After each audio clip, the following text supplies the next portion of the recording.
नमस्कार, सगरमाथा समाचारमा स्वागत छ। म पुष्पा कार्की। नमस्कार, म ज्योति पौडेल। समाचारको सुरुमा मुख्य समाचार।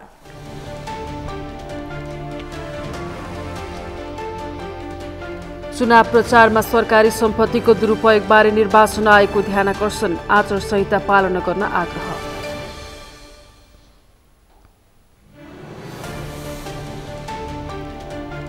नेकपा एमालेको चुनावी घोषणा पत्र सार्वजनिक, एकल बहुमत ल्याउने अध्यक्ष केपी शर्मा ओलीको दावी।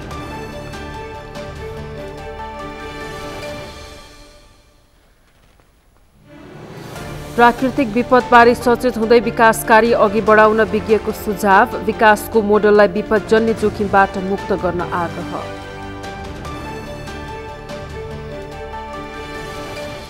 निर्वाचनमा पराजित ब्राजिलका बहालवाला राष्ट्रपति बोल्सोनारोले हार स्वीकार गरेनन्। समर्थकहरू सडकमा, राजनीतिक अवस्था अन्यल।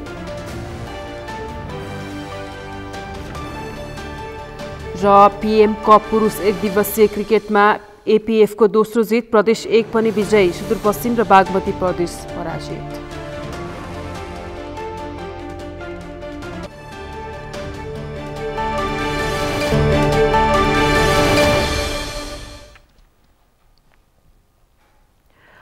सगरमाथा प्राइम समाचार अब विस्तारमा। निर्वाचन आयोगले सरकारी सम्पत्तिको दुरुपयोग गरी चुनाव प्रचार प्रसार नगर्न सम्बन्धित पक्ष र निकायलाई सचेत गराएको छ। निर्वाचन प्रचार प्रसारमा सरकारी साधन स्रोतको दुरुपयोग भएको गुनासो बढिरहेका बेला आयोगले चुनाव प्रचारमा सरकारी सम्पत्तिको प्रयोग गरिनु निर्वाचन आचार संहिता विपरीत हुने भन्दै त्यसतर्फ पुनः ध्यानाकर्षण गराएको हो। निर्वाचन आयुक्त रामप्रसाद भण्डारीले निर्वाचन प्रचार प्रयोजनका लागि केही केन्द्रीय सरकार, प्रदेश सरकार र स्थानीय सरकारका विभिन्न तहमा काम गर्ने व्यक्तिहरूले पदीय हैसियतले प्राप्त गरेका सेवा सुविधा प्रयोग गर्न नपाउने बताउनुभयो। सरकारी सम्पत्तिको प्रयोग नगरी निर्वाचन प्रचार प्रसारमा सहभागी हुने बाटो खुला रहे पनि साधन स्रोत प्रयोगलाई आचार संहिताले रोकेको उहाँले बताउनुभयो।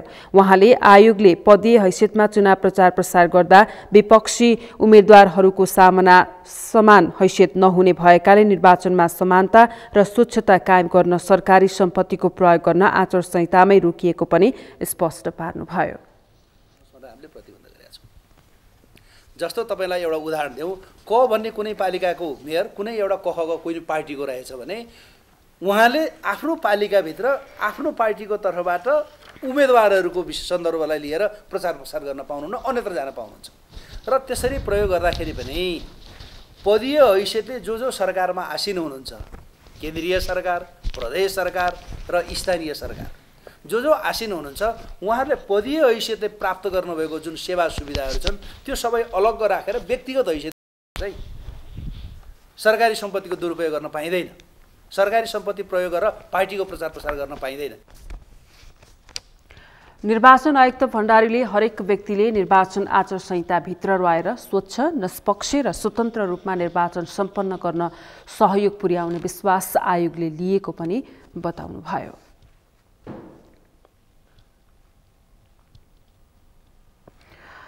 संघीय निर्वाचन नजिकै गर्दा दलहरूले मतदाता रिझाउनका लागि चुनावी कसरत गरिरहेका छन्। जुलुस, आमसभा, कोडसभा र घर दैलो कार्यक्रम आगामी बिहीबारबाट गर्न पाइने भए पनि प्रत्यक्ष वा अप्रत्यक्ष रूपमा दलहरूले चुनावी प्रचार प्रसार भने गरिरहेका छन्।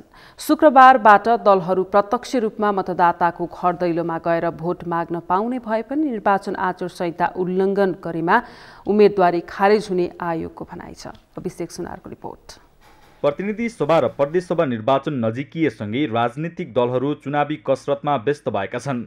निर्वाचन आचार संहिता लागू भएसँगै कार्तिक 17 गते यता औपचारिक रूपमा चुनावी प्रचार प्रसार हुन सकेको छैन। निर्वाचन आचार संहिता 2079 को दफा 13 म का अनुसार उम्मेदवारको अन्तिम नामावली प्रकाशन भएपछि मतदान हुने भन्दा 17 दिन अघिदेखि मात्र निर्वाचन प्रचार प्रसार अन्तर्गत जुलुस, आमसभा, कोणसभा गर्न र सञ्चार माध्यममा आफ्नो निर्वाचन सम्बन्धी सामग्री प्रकाशन वा प्रसारण गर्न सकिनेछ। स्वच्छता, निष्पक्षता, पारदर्शिता तथा भयमुक्त निर्वाचनका लागि आयोगले दिनमा 12 घण्टा अर्थात् बिहान 7 देखि साँझ 7 बजेसम्म मात्र चुनावी प्रचार प्रसारको समय तोकिदिएको छ। स्वीकृत नलिई कसैको निजी वा संस्थागत स्वामित्वको घरजग्गामा राजनैतिक गतिविधि वा प्रचार प्रसार गर्न वा गराउन नपाइने तथा चुनावी प्रचारमा 18 वर्षभन्दा मुनिकालाई प्रयोग गर्न नपाइने व्यवस्था छ। त्यस्तै कुनै व्यक्तिलाई लक्षित गरी बोल्न नपाइने तर एजेन्डालाई लक्षित गरी बोल्न पाइने आयोगले स्पष्ट गरेको छ। प्रयोग गर्ने भाषा, भाषण, बोली चाली के हुन्छ भन्दा सभ्य तरिकाले गर्नु पर्यो। अरूको चाहिँ आलोचना गर्दाखेरिमा व्यक्तिगत आलोचना गर्नु भएन। उनको एजेन्डाहरू, उनका योजनाहरूको बारेमा टीका टिप्पणी गर्न पाइन्छ, व्यक्तिगत गाली गलौज गर्नु भएन। र यस्ता सामाजिक सञ्जालमा त अझ भन्दाखेरिमा द्वेषपूर्ण अभिव्यक्ति र दुष्प्रचार गर्न पाइँदैन। सामाजिक सञ्जालदेखि लिएर अन्य आमसभा, विभिन्न कोणसभाहरूमा त्यसरी गर्न पाइँदैन। निर्वाचनलाई भड्किलो र अनावश्यक रूपमा खर्चिलो हुन नदिनका लागि आयोगले सरकारी सवारी प्रयोग गर्न नपाउने, कुनै पनि सङ्घ संस्था वा व्यक्तिलाई नगद तथा जिन्सी सामान वितरण गर्न नपाउने व्यवस्था समेत गरिएको छ। यो विभिन्न सञ्चार माध्यमबाट प्रचार प्रसार गर्न पाइन्छ, तर 1 मिनेटभन्दा लामो चाहिँ भिडियो, अडियो, केही विज्ञापन त्यस्ता खालका कुराहरू बनाउन पाइँदैन। 1 मिनेट प्रदेश सभाको लागि 4 पटक, प्रदेश सभाको लागि 3 पटक, त्यो पनि 1 घण्टाको अन्तरालमा 4 पटक 1 मिनेटको सामग्री त्यो प्रसारण गर्नु पर्यो। प्रचार प्रसारका समयमा चुनाव चिन्ह अङ्कित कुनै किसिमको पहिरनमा स्टिकर, लोगो, झोला, ब्याज, ट्याटू जस्ता सांकेतिक सामग्री उत्पादन गर्न, प्रयोग गर्न, बिक्री वितरण गर्न वा प्रदर्शन गर्न पनि रोक लगाइएको छ। आचार संहिता उल्लङ्घन गर्नेलाई 1 लाख रुपैयाँसम्म जरिवाना वा उम्मेदवारी समेत रद्द गर्ने आयोगको भनाइ छ। कुनै पनि व्यक्तिलाई चाहिँ 1 लाखसम्म जरिवाना अथवा उम्मेदवारको हकमा चाहिँ यदि गम्भीर खालको चाहिँ आचार संहिता उल्लङ्घनको घटना आयोगले अध्ययनबाट चाहिँ प्राप्त गर्यो, जसले चाहिँ निर्वाचनको स्वतन्त्रता, निष्पक्षता, विश्वसनीयता र निर्वाचन आयोगको मितव्ययी निर्वाचन गर्ने उद्देश्यमा गम्भीर आँच आउने खालको उसले अध्ययनबाट प्रमाणसहित फेला पार्यो भने उम्मेदवारको उम्मेदवारी पनि रद्द गर्न सक्छ। निषेध गरिएको समय र स्थानमा सभा जुलुसहरू गर्न नपाइने, सार्वजनिक आवागमनमा अवरोध पुर्याउन नपाइने आचार संहितामा उल्लेख छ। सगरमाथा टेलिभिजनका लागि क्यामेरामा प्रताप लामाका साथ अभिषेक सुनार, काठमाडौँ। नेकपा एमालेका अध्यक्ष एवं पूर्व प्रधानमन्त्री केपी शर्मा ओलीले आसन्न प्रतिनिधि सभा र प्रदेश सभाको निर्वाचनमा आफ्नो पार्टीले एकल बहुमत ल्याउने दावी गर्नुभएको छ। नेपाली जनताको साथ रहेकाले एक्लैले बहुमत ल्याउने अध्यक्ष ओलीको दृढ विश्वास रहेको थियो। आज काठमाडौँमा पार्टीको चुनावी घोषणापत्र सार्वजनिक गरे लगत्तै आयोजित बहस कार्यक्रममा भाग लिँदै उहाँले अरू पार्टीका लागि भने एकल बहुमत बिल्कुलै सम्भव नभएको जिकिर समेत गर्नुभयो। 275 सिट मध्ये 138 सिट प्रतिनिधि सभामा आए बहुमत पुग्ने उल्लेख गर्दै अध्यक्ष ओलीले आफ्नो पार्टीले प्रतिनिधि सभामा 150 सिटको गन्तव्य बनाएर निर्वाचनमा होमिएको स्पष्ट पार्नुभयो। उहाँले एमाले सरकारमा रहेर गरेका कामहरू जनताले देखेकाले पनि आगामी निर्वाचनमा बहुमत दिने तर्क गर्नुभयो। नेपाललाई प्रवेश गराएको देखेको छ, अन्तरिक्षमा सानो भए पनि सेटेलाइट पठाएको देखेको छ, अन्तरिक्षमा हाम्रो सेटेलाइट राख्ने स्थान हामीले सुरक्षित गरेका छौँ। एमालेको बहुमतको मिसन भनेको विकासको मिसन हो, त्यसका लागि बहुमतको मिसन हो। किनभने स्थिरता स्थायित्वका लागि बहुमत चाहिन्छ। सम्भव छ जनताले साथ दिँदा। जनताले एमालेलाई साथ दिन्छ यसपल्ट, मेरो विश्वास छ। विश्वास मात्रै होइन, दृढ विश्वास छ। त्यसकारण जनताले एमालेलाई साथ दिन्छ र एमाले शानदार बहुमत ल्याउँछ, एकल बहुमत ल्याउँछ। पार्टीले सार्वजनिक गरेको चुनावी घोषणापत्रका प्रतिबद्धताहरू पूरा गर्नका लागि ल्याएको बताउनु भएको छ। आफ्नो चुनावी घोषणापत्रलाई अन्य पार्टीहरूले नै निरर्थक चर्चाको विषय नबनाएको उहाँको भनाइ थियो। करिब 20,000 शब्दको घोषणापत्रमा चुनाव जितेपछि मुलुकको समृद्धिका लागि एमाले गर्ने कामहरूबारे चर्चा गरिएको छ।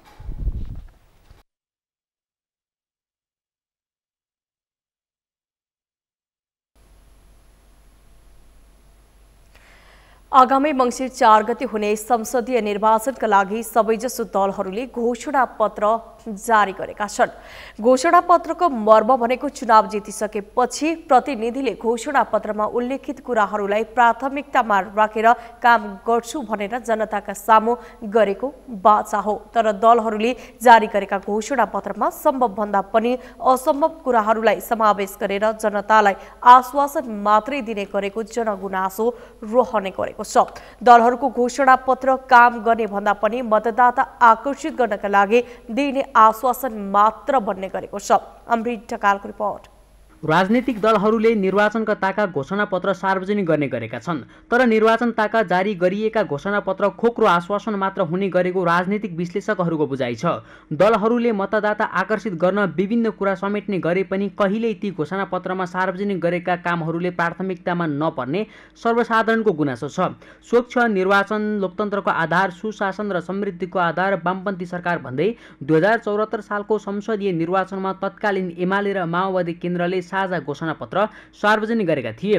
5 वर्ष अघि एमाले र माओवादी केन्द्रले नेपालको लगानीमा पानी जहाज चलाउने, घर घरमा बिजुली, 10 वर्षभित्र 20,000 मेगावाट विद्युत उत्पादन गर्ने, 5,000 अमेरिकी डलर प्रति व्यक्ति आय पुर्याउने, पूर्व पश्चिम राजमार्गको सुधार गर्ने, 5 वर्षभित्र 2350 किलोमिटर रेलमार्ग निर्माण गर्ने, हिमाली जिल्लामा सदरमुकामलाई 4 लेनका सडक मार्फत चीनको सीमा नाकातर्फ सबै राजमार्गको स्तर उन्नति गर्ने, काठमाडौँको चक्रपथमा मोनोरेल सञ्चालन गर्ने, सबै जनतालाई शिक्षा र स्वास्थ्यको पहुँचमा ल्याउने तथा बेरोजगारी अन्त्य गर्ने लगायतका लोकप्रिय नारा समावेश गरेर वामपन्थी दलले घोषणापत्र सार्वजनिक गरेका थिए।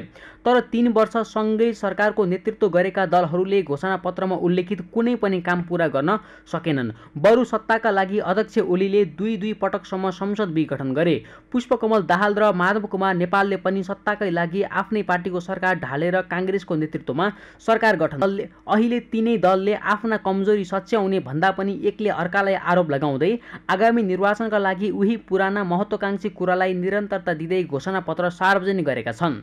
कम्युनिस्ट शासन व्यवस्थामा व्यक्तिगत स्वतन्त्रता र मानव अधिकार हनन हुनुका साथै त्रासको वातावरण हुने बताउँदै 2074 सालमा घोषणापत्र जारी गरेका प्रधानमन्त्री शेरबहादुर देउवाले अहिले काङ्ग्रेसलाई भन्दा पनि बढी कम्युनिस्ट पार्टीलाई भोट माग्दै हिँडेका छन्। एमालेले अघि सारेको रेलमार्ग निर्माणको कुरालाई हावादारी भनेको काङ्ग्रेसले घोषणापत्रमा भने रेलमार्ग निर्माणको विषयलाई निकै महत्त्व दिएर समावेश गरे।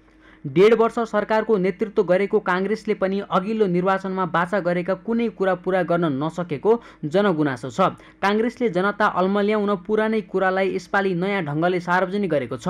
74 सालमै मध्यम आय भएको राष्ट्र बनाउने घोषणा गरेको काङ्ग्रेसले अहिलेको घोषणापत्रमा पनि 2026 सालसम्म नेपाललाई विकास उन्मुख राष्ट्रमा स्तर उन्नति गर्ने उल्लेख गरेको छ। शिक्षा, स्वास्थ्य, पर्यटन लगायतका विषयलाई निकै प्राथमिकता राखेर घोषणापत्र सार्वजनिक गरेको काङ्ग्रेसले फेरि पनि सम्भव भन्दा पनि असम्भव कुरालाई समावेश गरेर घोषणापत्र सार्वजनिक गरेको विश्लेषकहरूको आरोप छ।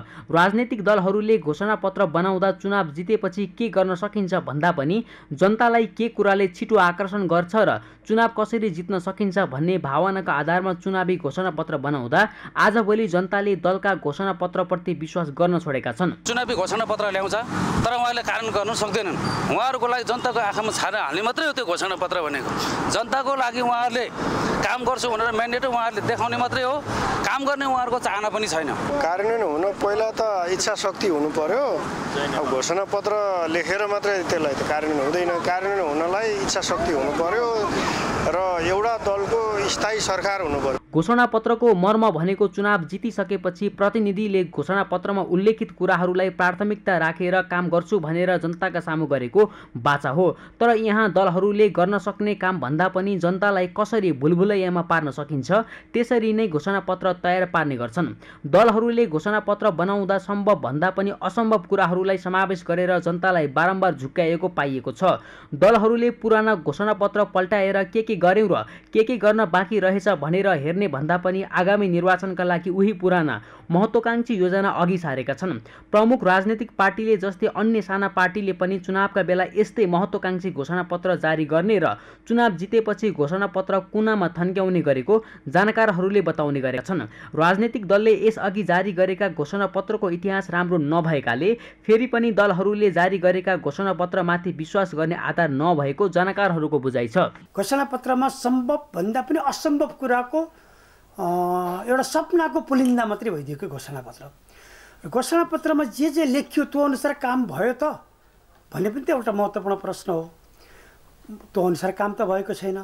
घोषणापत्रमा सम्भव असम्भव हरेक कुराहरू लेखिने र जनतालाई एक खालको केही समयको लागि भ्रममा पार्ने र भोट ब्याङ्कलाई प्रयोग गर्ने किसिमले घोषणापत्रलाई मिसयुज गरियो। जनताले पनि 4 वर्षसम्म नेताले काम गरेनन्, नेताले देश बिगारे भन्दै दलहरूको विरोध गर्ने गर्छन्। तर निर्वाचन ताका भने तिनै नेताका पछि लागेर हिँड्नेको कमी छैन। यता घोषणापत्र सार्वजनिक गर्ने तथा कसको कस्तो घोषणापत्र भन्ने होडबाजी गर्नुभन्दा सरकार सञ्चालन गर्दा आम जनअपेक्षा अनुसारका काम गर्न सके राजनीतिक दलहरूमा आम मानिसको विश्वास बन्ने थियो। तर त्यसो हुन सकेको देखिँदैन। कामभन्दा धेरै सत्ता र शक्तिका लागि राजनीतिक दलहरू लागेको आम मानिसको जनगुनासो जहिले सुनिने गरे। त्यसैले आम मानिसको विश्वास जित्न पनि राजनीतिक दलहरूले यथार्थ फरक घोषणापत्र जारी गर्ने तथा निर्वाचन पछि पनि त्यसै अनुरूप काम गरे देश आर्थिक समृद्धितर्फ अघि बढ्ने तथा आम मानिसको मन जित्न सक्थे। सगरमाथा टेलिभिजनका लागि क्यामेरामा सम्पूर्ण लम्साल र यशोदा भण्डारीको सहयोगमा अमृत रकाल, काठमाडौँ। सर्वोच्च अदालतले ललितपुर क्षेत्र नम्बर 3बाट प्रतिनिधि सभामा डाक्टर तोसीबा कार्कीको उम्मेदवारी कायम राख्न आदेश दिएको छ। नेपाल मेडिकल काउन्सिलको सदस्य रहेकाले लाभको पद लिएको र त्यस्तो व्यक्ति उम्मेदवार बन्न अयोग्य हुने भन्दै निर्वाचन आयोगले 12 कार्तिकमा कार्कीको उम्मेदवारी खारेज गरेको विरुद्ध परेको रिटमा आज सर्वोच्च अदालतले उम्मेदवारी कायम राख्न आदेश दिएको हो। निर्वाचन आयोगको निर्णय विरुद्ध सर्वोच्च पुगेकी कार्कीको निवेदनमा सुनवाई गर्दै न्यायाधीश कुमार चुडालको इजलासले उम्मेदवारी कायम गर्न निर्वाचन आयोगलाई अन्तिम आदेश दिएको हो। कार्की नेपाल स्वतन्त्र पार्टीबाट ललितपुर 3 प्रतिनिधि सभा सदस्यको उम्मेदवार हुनुहुन्छ। यस विषयमा सर्वोच्च अदालतले निर्वाचन आयोगसँग लिखित जवाब पनि माग गरेको छ।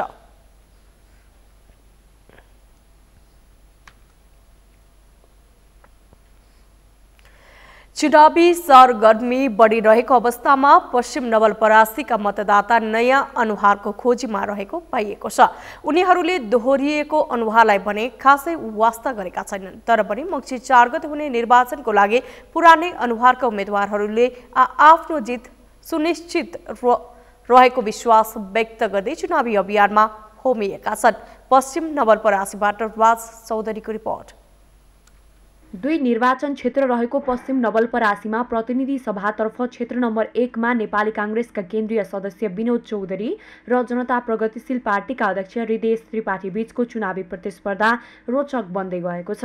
त्यस्तै क्षेत्र नम्बर 2 मा नेपाली कांग्रेसका केन्द्रीय सदस्य देवेन्द्र राज कण्डेल र नेकपा एमालेका जिल्ला अध्यक्ष दीपेन्द्र अधिकारी साथै राप्रपाका केन्द्रीय उपाध्यक्ष ध्रुव बहादुर प्रधान चुनावी होडमा छन्। तर नवलपरासीको जनता भने नयाँ अनुहार खोजिरहेका छन्। नेताहरूले केही पनि गर्न सकेनन्। तिनीहरूले यहाँ पनि 5 वर्षमा यहाँ हाम्रो अगाडि मुख पनि देखाउँदैनन् तिनीहरूले। अब हामीले त नयाँ मान्छे रोजेका छौँ। नयाँ अबदेखि बाटो घाटो पनि केही पनि बन्दैन हाम्रो यहाँ। नेताहरूले भन्छन् यस्तो बनाइदिन्छु उस्तो बनाइदिन्छु भन्छन्, केही पनि बनाइदिँदैन। आउँदैनन् तिनीहरू। मुखै देख्न पाइँदैन। 5 वर्षसम्म जिताएर पठाएर मैले त नयाँ मान्छेको विचार गरेका छु कि अब आउनेलाई नयाँ मान्छेलाई भोट दिने हो, नयाँ मान्छेलाई जिताउने हो। नेताहरूले अब चुनावको बेलामा आउँछन्, तपाईँको यो काम बाँकी रहेछ, यो हामी यसरी गरिदिन्छौँ उसरी गरिदिन्छौँ भनेर भन्छौँ। तर चुनावमा होला नि भनेर हामी जनताहरू भरमा परिन्छ, जिताइन्छ, पठाइन्छ। तर उहाँहरूले पछि मुख देखाउनुहुन्न। फेरि अर्को चुनावमा फेरि आउनुहुन्छ, त्यस्तै आश्वासन दिँदै उहाँहरूले हामीलाई लुटिने राख्नु भएको छ। उहाँहरूको हामीलाई विश्वास हरायो। अब नेताहरूले हामीलाई केही गर्छन् भन्ने हाम्रो आश छैन। बरु अब कुनै नयाँ अनुहार चाहिँ राम्रो मान्छे आउँछ भने हामी नयाँ अनुहारलाई सोच गर्दैछौँ। पुरानाले गर्नुपर्ने कामहरू गर्दै गएको भए हामी एकदम भिजिरहेका थियौँ। हामी तिनीहरूप्रति मोहित भइरहेका थियौँ। तर पुरानाले हामीलाई केही पनि गरेर देखाएनन्। उनीहरू आफू मात्रै बन्ने चाहना गरे जस्तो हाम्रो अनुभव भइरहेको छ। हालसम्म पुरानै अनुहारलाई 3 पुस्तादेखि जुटाउँदै आएको तर विकासको अनुभव गर्न नसकेको मतदाताहरूको गुनासो छ। दलहरूले विगतका वर्षहरूमा गरेको प्रतिबद्धता पूरा नगर्दा पनि स्थानीयहरूमा खासै चुनावको रौनकता भने देखिएको छैन। पश्चिम नवलपरासीको स्थानीयहरूले मङ्सिर 4 मा मत हाल्ने त भनेका छन्, तर निर्वाचनमा होमिएका उम्मेद्वारहरूको प्रतिबद्धतामा विश्वास गर्न सकिरहेका छैनन्।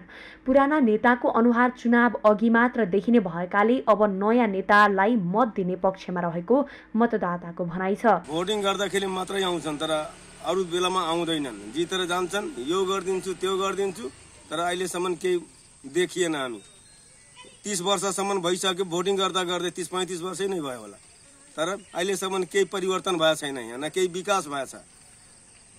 अब यो पुरानो नेताहरूलाई हटाउन पर्यो, नयाँ नेता अब चुन्न पर्यो, नयाँ नेताको अनुहार हेर्न पर्यो। 2 निर्वाचन क्षेत्र रहेको पश्चिम नवलपरासीमा प्रतिनिधि सभा र प्रदेश सभा क्षेत्र नम्बर 1 र 2 मा राजनीतिक दल र स्वतन्त्र गरी 88 जनाले उम्मेदवारी दिएका छन् भने 3 नगरपालिका र 4 गाउँपालिका रहेको जिल्लामा मतदाता संख्या 2,40,930 रहेको छ।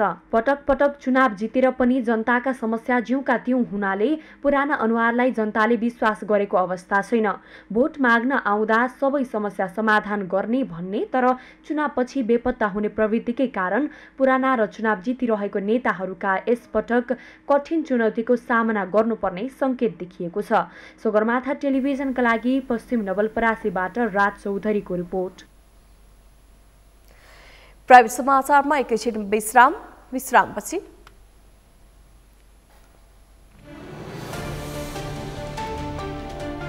प्राकृतिक विपदबारे सचेत हुँदै विकास कार्य अघि बढाउन विज्ञको सुझाव। विकासको मोडेललाई विपदजन्य जोखिमबाट मुक्त गर्न।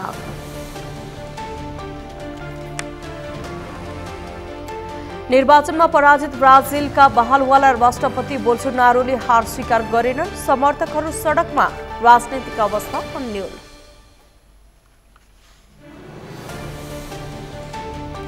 र पीएम कप पुरुष 1 दिवसीय क्रिकेटमा एपीएफको दोस्रो जित। प्रदेश 1 पनि विजयी, सुदूरपश्चिम र बागमती प्रदेश पराजित।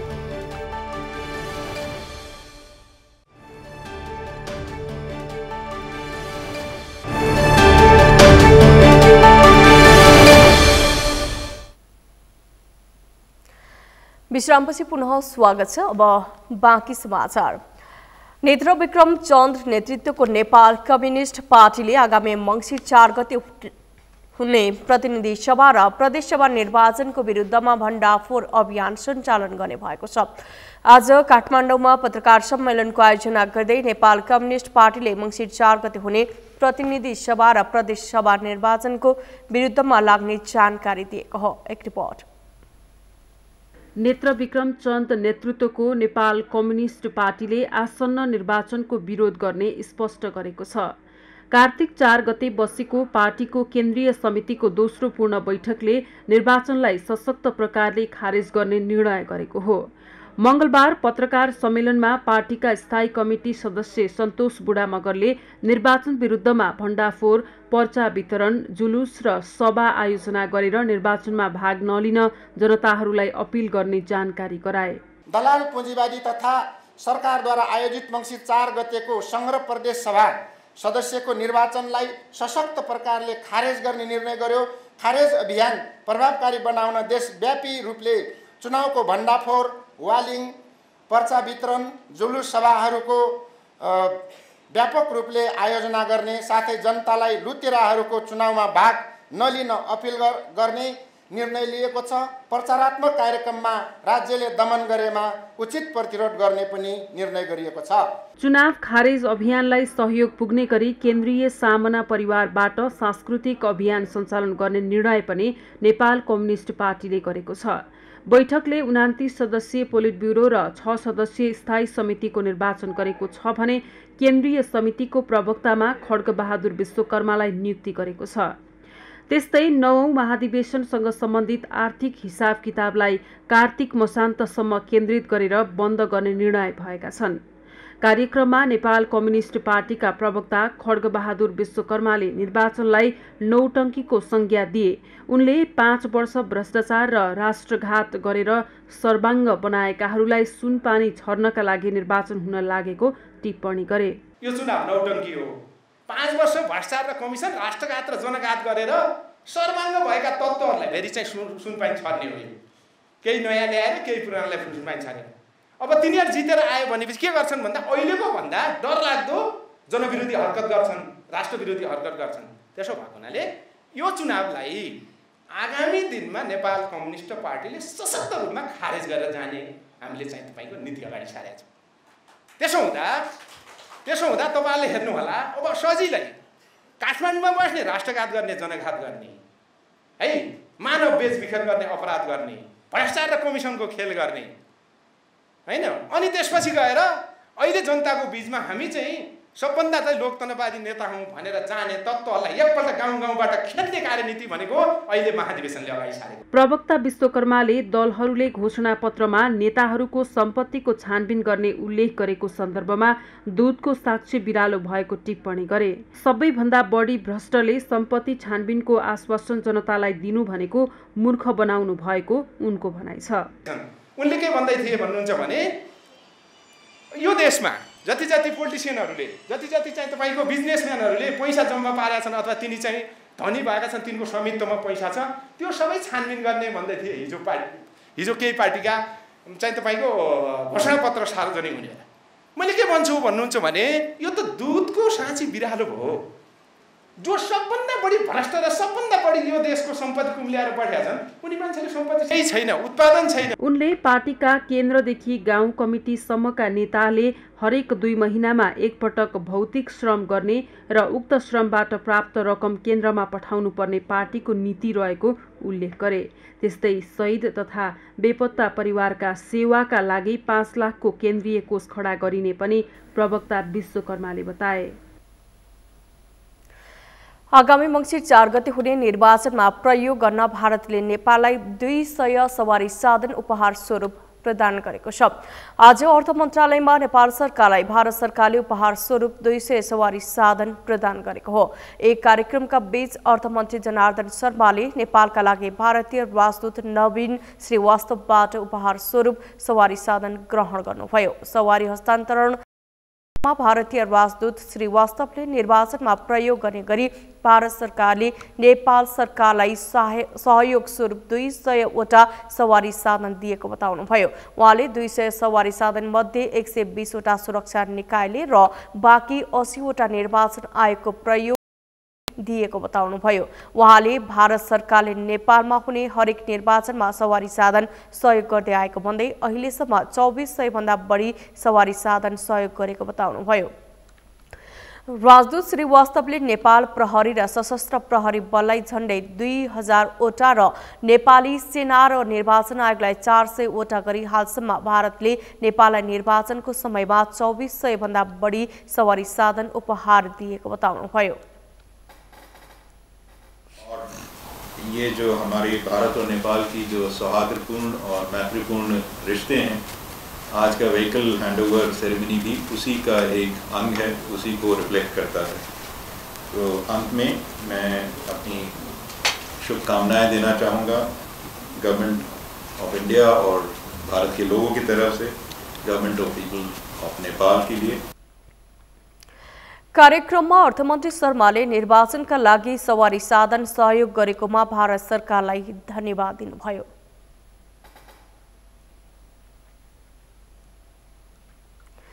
विकासका नाममा अव्यवस्थित शहरीकरण बढिरहेका बेला नेपालमा भोलिको शहरलाई जोखिम मुक्त बनाउने अभियानमा संलग्न विभिन्न 5 मुलुकका विषय विज्ञहरूको सम्मेलन सुरु भएको छ। जलवायुजन्य प्रकोपका कारण पूर्वाधार निर्माण गर्दा भविष्यमा पर्न सक्ने विपद र जोखिमको पूर्व आकलन गर्ने बारे सम्मेलनमा छ। एक रिपोर्ट। ललितपुरमा जारी टुमरो सिटी अर्वान रिक्स इन ट्रान्जिसन नाम दिएको सम्मेलनमा नेपाल लगायत टर्की, केन्या, इक्वेडर र बेलायतका वैज्ञानिकहरू सहभागी छन्। जलवायुजन्य असरका कारण निम्तिन सक्ने विभिन्न किसिमका विपदका घटनाबाट पुग्न सक्ने क्षतिको पूर्व अनुमान गरी त्यही अनुसारको व्यवस्थापनका लागि सुझाव दिने उद्देश्यका साथ वैज्ञानिकहरू नेपाल, टर्की, केन्या र इक्वेडरका केही सहरको अध्ययन अनुसन्धानमा जुटेका हुन्। 5 दिनसम्म चल्ने सम्मेलनमा विषय विज्ञहरूले आआफ्नो देशमा भोलिको सहर परियोजना अन्तर्गत अध्ययनका क्रममा प्राप्त भएका उपलब्धि र चुनौतीबारे स्पष्ट पार्नेछन्। युके रिसर्च एन्ड इनोभेसन, बेलायतका विश्वविद्यालय, प्राक्टिकल एक्सन, नेपाल विकास अनुसन्धान संस्था, एनसेट लगायत विभिन्न संस्थाहरूको संयुक्त पहलमा सुरु भएको भोलिको सहर परियोजनाले पूर्वाधार निर्माण गर्दा भविष्यमा पर्न सक्ने विपद र जोखिमको पूर्व आकलन गर्नेछ। सम्मेलनमा सहभागी बेलायत स्थित इडिनबर्ग विश्वविद्यालयका प्रोफेसर जोन म्याक्लोस्कीले नेपाल जलवायु परिवर्तनको मुख्य जोखिममा रहेको मुलुकमा पर्ने भएकाले नेपालको नेतृत्वले आगामी दिन कसरी सुरक्षित हुने भन्नेबारे आजै कुरा उठाउन जरुरी रहेको बताए। नेपालमा जलवायु परिवर्तनका कारण भूक्षय, हिमपात, बाढी, पहिरो लगायतका धेरै विपदहरू वर्षेनी बढिरहेकाले नेपालले प्राकृतिक विपद मैत्री विकास गर्न आवश्यक रहेको उनले बताए। This is a major challenge to the organization of humanity. Really, it is also a massive opportunity so that by making good decisions today, we can reduce disaster risk for hundreds of millions of those people. If we continue to do things the way they were done in the past, then we condemn those people to 2 centuries of worse damage from earthquakes, floods, landslides. And none of these things need to be like that. So Tomorrow Cities is trying to help city planners organize tomorrow's cities so that when the earthquakes happen and the floods happen, as they will. त्यसैगरी university college लन्डनका professor carmine गलासोले विकासको मोडललाई विपदजन्य जोखिमबाट मुक्त गर्ने बारेमा नै अध्ययन अनुसन्धान केन्द्रित भएको र विभिन्न सामाजिक सञ्जालका माध्यमबाट त्यस सम्बन्धमा जनचेतना फैलाउने काम पनि गरिरहेको बताए। Build a future city in a computer, in a platform, and so you can make different decisions on what type of buildings will be in that future city, what type of hazards, is there an earthquake or there will be a flood, and so we can really simulate in 3D through some sort of video games, as I said before, what is going to happen in terms of impact, for instance, in terms of damage to buildings, bridges, collapse to bridges. So in this way, really policymakers but also communities can really be having a sort of immersive experience within the future cities that we are deciding for which we are making decisions. एनसेट का उपकार्यकारी निर्देशक doctor Ramesh गुरागाईले नयाँ पूर्वाधार र बस्तीहरूलाई जोखिमयुक्त बनाउने अभियानका साथ भोलिको सहर टुमरो सिटी परियोजनाले नेपाल लगायत विभिन्न 4वटा मुलुकको केही सहरमा अध्ययन गरिरहेको स्पष्ट पारे। नयाँ पूर्वाधार हामीले जुन बनाउँछौं त्यो बनाउँदाखेरि भोलि के होला, भोलि भनेको 20 वर्ष पछाडि 30 वर्ष पछाडि के होला भन्ने कुरालाई हामीले अहिले नै हेर्न सक्यौं भनेदेखि अहिले गर्ने जुन हाम्रो निर्णय हुन्छ त्यो निर्णय चाहिँ सही हुन्छ भन्ने यसको मुख्य उद्देश्य हो यो अनुसन्धानको। र त्यसलाई कसरी गर्ने र चाहिँ हाम्रो शहरहरूले गर्न सक्छन् कि सक्दैनन्, किनभने हाम्रो त भनौं न कुनै राप्ती अथवा अर्को कुनै एउटा चाहिँ गाउँपालिका नगरपालिकाहरूले यसलाई कामलाई गर्न सक्छन् कि सक्दैनन्, गर्दाखेरि गर्ने प्रक्रिया के हुन्छ, किनभने अहिलेको जोखिमको चाहिँ हामीले चाहिँ अवस्थालाई आंकलन गर्ने हो भनेदेखि अहिले बनिसकेका घर कस्ता छन्, बनेको पुल कस्तो छ भनेर हामीले हेर्छौं के विपद व्यवस्थापनमा। तर यो परियोजनाले भन्न खोजेको के हो भने भोलि बन्ने, जस्तै अब अहिले बन्न गइरहेको पुलले 20 वर्ष पछाडि के होला भनेर पहिले हेर्न पाइयो भने पो अहिले सही तरिकाले बनाइन्थ्यो त, नत्र भनेदेखि त हिजो अस्ति बनिसकेको मात्रै हेर्दाखेरि त अर्काले के मिस्टेक गर्यो भन्ने कुरा पत्ता लाग्ने मात्रै भयो। नयाँ बस्ती र पूर्वाधार बनाउने क्रममा भोलिको अवस्थाको पूर्व आकलन गर्न सक्दा जोखिम न्यूनीकरण गर्न सहयोग पुग्ने उद्देश्यका साथ नेपालमा सुरु भएको भोलिको सहर टुमरो सिटी परियोजनाले हाल ललितपुर महानगरपालिकाको खोकना र बुङमतीमा अध्ययन अनुसन्धान गरिरहेको छ। सम्मेलन शुक्रबारसम्म चल्नेछ। सप्तरीको सदरमुकाम राजविराजका युवाहरूले लामो समयदेखि जीर्ण सडकको मर्मत गर्न माग गर्दै सडक अवरुद्ध गरी प्रदर्शन गरेका छन्। आज राजविराजको मुटुमै रहेको नेता चोकमा भेला भएका स्थानीय युवाहरूले सिराहा रोडको नेता चोकदेखि राम मन्दिरसम्मको सडक मर्मतको माग गर्दै सडक अवरुद्ध गरी प्रदर्शन गरेका हुन्। बिहान 9 बजेदेखि गरिएको चक्का जामका कारण बजार क्षेत्रको ट्राफिक व्यवस्थापन अस्तव्यस्त बनेको थियो। स्थानीय प्रशासनले उक्त सडक निर्माणको जिम्मा लिएको कान्छाराम कन्स्ट्रक्सनका प्रतिनिधिलाई झिकाई अविलम्ब काम गराउने प्रतिबद्धता जनाएपछि 2 घण्टे चक्काजाम स्थगित गरिएको हो। नगरको मुख्य बजार क्षेत्रमा रहेको उक्त सडक वर्षौंदेखि जीर्ण रहेको र यसतर्फ पटक पटक नगरका जनप्रतिनिधि, सम्बन्धित निर्माण कम्पनी र स्थानीय प्रशासनको ध्यानाकर्षण गराउँदा पनि कुनै चासो नदेखाएकाले बाध्य भई चक्काजाममा उत्रनु परेको स्थानीय युवाहरूको भनाइ छ। यसअघि गत भदौ 25 गते पनि युवाहरूले सो सडक खण्डको मर्मतको माग गर्दै 3 घण्टा चक्काजाम गरेका थिए। उनीहरूले अब पनि माग पूरा नभए अनिश्चितकालीन चक्काजाम गर्ने चेतावनी दिएका छन्।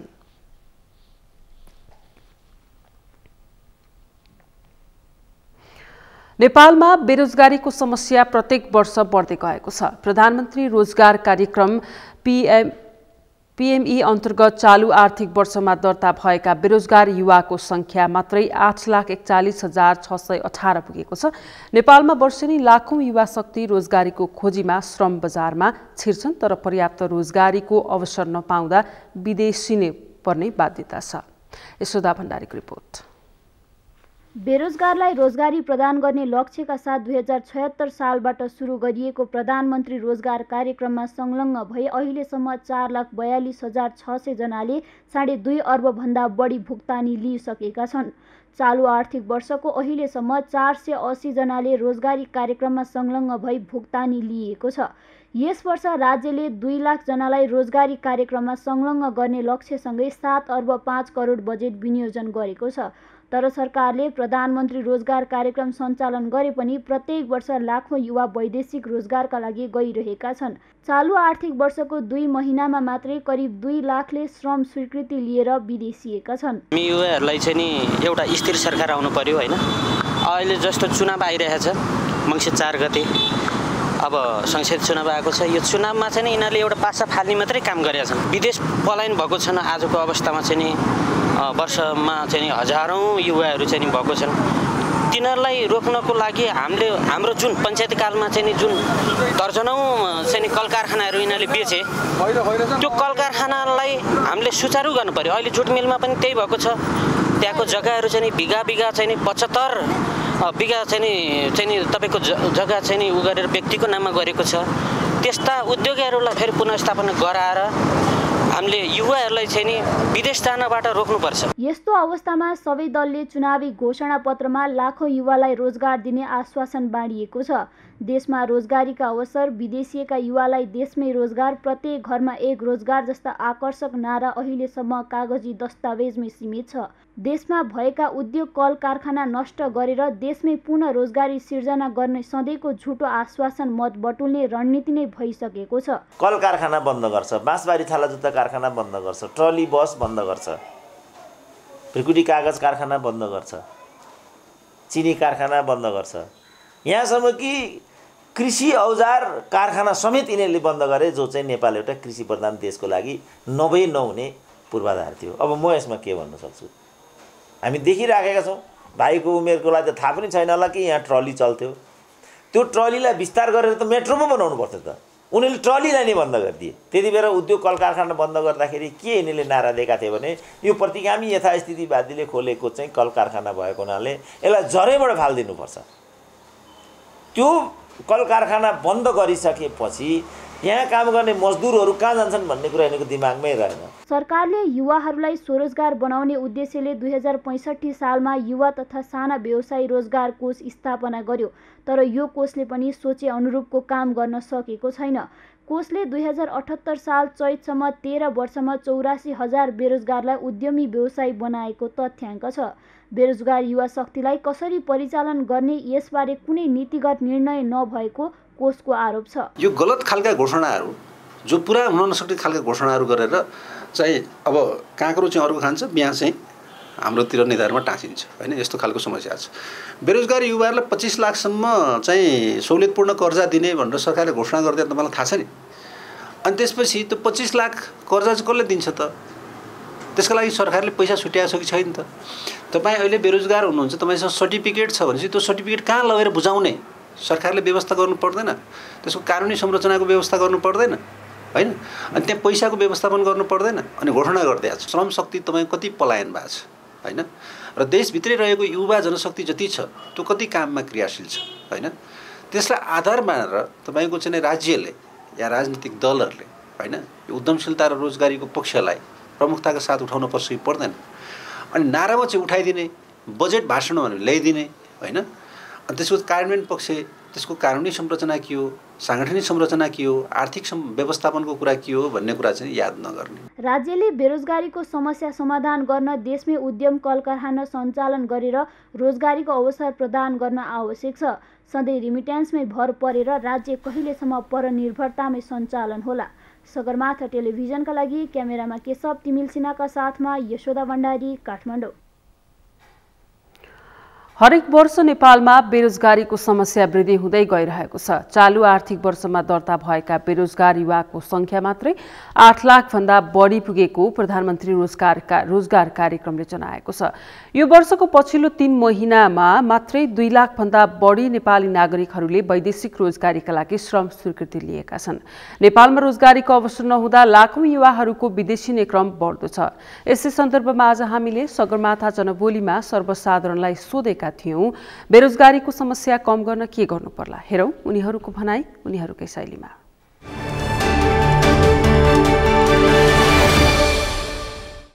नेपाली जनताको लागि बेरोजगार कसरी हटाउने, रोजगारको व्यवस्था कसरी गर्ने, उनीहरू जिम्मेवार हुनु पर्यो। आफ्नो स्वार्थको लागि, कुर्सीको लागि मात्रै लडेर उसको सत्तामा मात्रै बस्छु, शक्ति मात्रै सञ्चय गरेर बस्छु भनेर लाग्नु भएन। नेपाली जनताको लागि हामीले के गर्नुपर्छ, बेरोजगार कसरी हटाउनुपर्छ भनेर उहाँले एकदम मनन चिन्तन गरेर अगाडि बढ्नुपर्ने हुन्छ। लोभमा मोहमा मात्रै शक्तिमा मात्रै बस्नु सरकारले बस्यो भने यो बेरोजगार अहिले कुनै पनि हालतमा हट्नेवाला छैन। यसको लागि जनता हामी एकजुट भएर यस्ता खालको सरकारलाई हटाएर नयाँ सरकार एउटा निर्माण गरेर चाहिँ बेरोजगार हटाउने अभियानमा हामी जनता पनि जागरुक हुनु पर्यो। स्थायी सरकार चाहियो, दिगो शान्ति हुनु पर्यो, स्थायी सरकार हुनु पर्यो। नेपालमा अब आत्मनिर्भरमुखी अर्थतन्त्रको विकास हुनु पर्यो।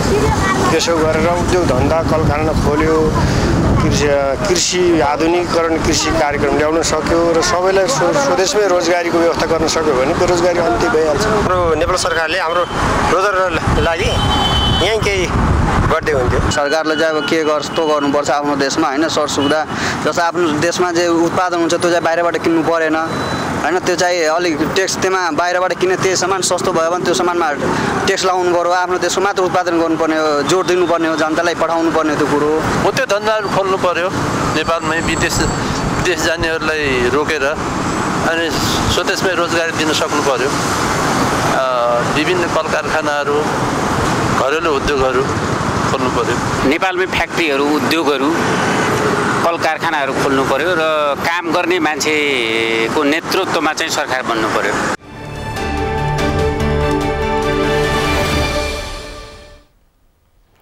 सगरमाथा प्राइम समाचारमा पुनः पालो भएको छ विश्रामको। विश्रामपछि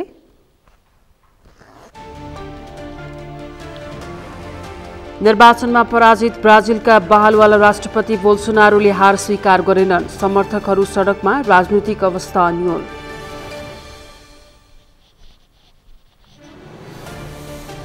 र पीएम कप पुरुष 1 दिवसीय क्रिकेटमा एपीएफको दोस्रो जित, प्रदेश 1 पनि विजयी, सुदूरपश्चिम र बागमती प्रदेश पराजित।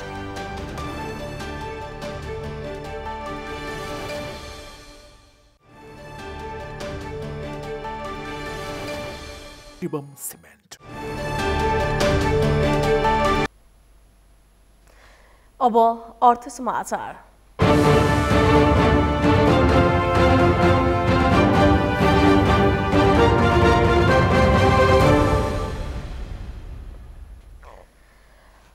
आजको शेयर बजारमा नेप्से परिसूचक उच्च अङ्कले वृद्धि भएको छ।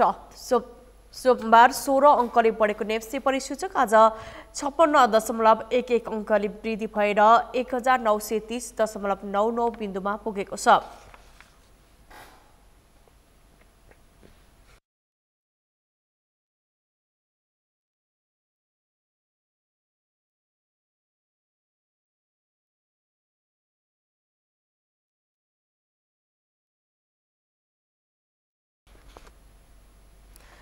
समाचारको अन्त्यमा मुख्य समाचार पुनः एकपटक।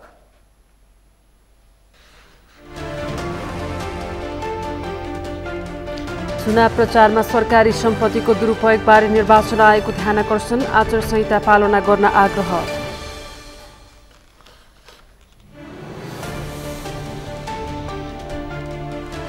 नेकपा एमालेको चुनावी घोषणापत्र सार्वजनिक, एकल बहुमत ल्याउने अध्यक्ष केपी शर्मा ओलीको दावी।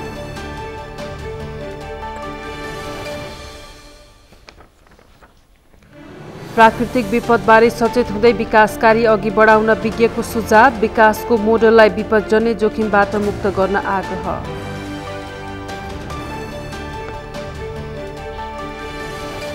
निर्वाचनमा पराजित ब्राजिलका बहालवाला राष्ट्रपति बोल्सोनारोले हार स्वीकार गरेनन्। समर्थकहरू सडकमा, राजनीतिक अवस्था अन्यल।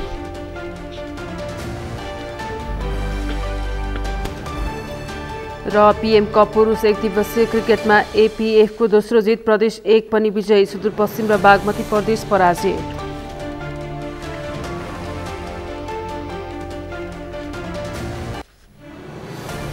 हौस् त सगरमाथा प्राइम समाचार अहिलेलाई सकियो। सगरमाथा टेलिभिजन हेर्दै गर्नुहोला। नमस्कार।